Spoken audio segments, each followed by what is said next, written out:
नमस्कार विद्यार्थी मित्रांनो, वायसी एज्युकेशन महाराष्ट्र चॅनलमध्ये आपले स्वागत आहे। आज आपण इयत्ता 7वी विषय गणित संकलित मूल्यमापन सत्र 2 म्हणजेच द्वितीय सत्र परीक्षा पाहणार आहोत।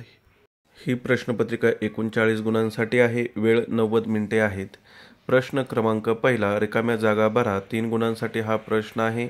a चा m गुणिले a चा n बरोबर a चा m अधिक n। दुसरी रिकामी जागा 0.75 हा दशांश अपूर्णांक शेकडेवारीमध्ये 75/100 असे लिहितात। रास बरोबर मुद्दल अधिक व्याज।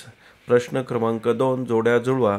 4 गुणांसाठी हा प्रश्न आहे। अ गट ब गट वर्तुळाचा परिघ डी ऑप्शन 2 पायार, वर्तुळाचे क्षेत्रफळ a पायार वर्ग, समांतरभुज चौकोनाचे क्षेत्रफळ b पाया गुणिले उंची, त्रिकोणाचे क्षेत्रफळ c 1/2 पाया गुणिले उंची। प्रश्न क्रमांक 3, खालील उदाहरणे सोडवा। 5 गुणांसाठी हा प्रश्न आहे। प्रत्येकी 1 गुण आहे। 1, पुढील अपूर्णांकाचे शेकडेवारीत रूपांतर करा। 5/4 छेदामध्ये 100 आले पाहिजे म्हणून 25 ने गुणाकार करायचा आहे। अंशाला आणि छेदाला 5 गुणिले 25 छेद 4 गुणिले 25, 25 100 आणि 25 5 125, 125 छेद 100 उत्तर येणार आहे। 2, पुढील परिमेय संख्या चढत्या क्रमात लिहा। -3/5, -2/5, -1/5। 3, 4 कोटी ही संख्या प्रमाणित स्वरूपात लिहा। 4, 2 चा 0 गुणिले 3 चा 0 गुणिले 5 चा 0 बरोबर किती? तर 1 येणार आहे उत्तर, कारण का a चा 0 घात बरोबर 1 हा घातांकाचा नियम आहे। त्या नियमानुसार उदाहरण हे सोडवायचं आहे। 5, पुढील विधानांची बेरीज राशी लिहा। x आणि y यांच्या बेरजेला 5 ने भागले, x अधिक y छेद 5 येणार आहे। आता प्रश्न क्रमांक 4, खालील उदाहरणे सोडवा। 20 गुणांसाठी हा प्रश्न आहे। यामध्ये 10 प्रश्न आहेत।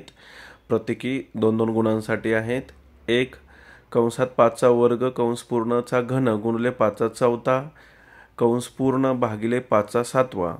दुसरा प्रश्न पहा, जर m बरोबर 4 असेल तर 3m अधिक 5 या राशींची किंमत काढा। 3, किंमत काढा 3,500 रुपयांचे 20%। 4, 72,000 रुपये मुद्दल आहे। व्याजाचा दर 8 रुपये आहे। मुदत 2 वर्ष आहे, तर सरळ व्याजाने रास काढायची आहे। 5वा प्रश्न, -2/7 च्या पुढील 4 परिमेय संख्या लिहा।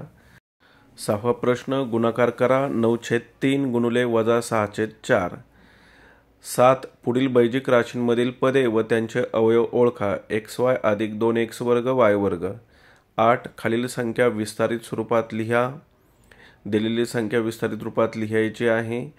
पहा कोणती संख्या दिलेली आहे। 38,74,215। 9वा प्रश्न, पुढील संख्या घातांक स्वरूपात लिहा। 512, 8 चा घन 512 आहे, त्यामुळं 8 चा घन असं उत्तर येणार आहे। 10वा प्रश्न, 12 सेंटीमीटर पाया व 8 सेंटीमीटर उंची असणाऱ्या त्रिकोणाचे क्षेत्रफळ काढा। त्यानंतर प्रश्न क्रमांक 5, खालील उदाहरणे सविस्तर सोडवा। 14 सेंटीमीटर त्रिज्या असणाऱ्या वर्तुळाचे क्षेत्रफळ व वर्तुळाचा परिघ काढा।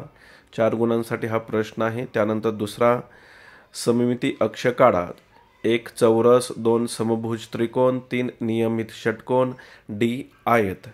सममित म्हणजे त्याचे समान भाग झाले पाहिजेत अशा रेषा काढायच्या आहेत।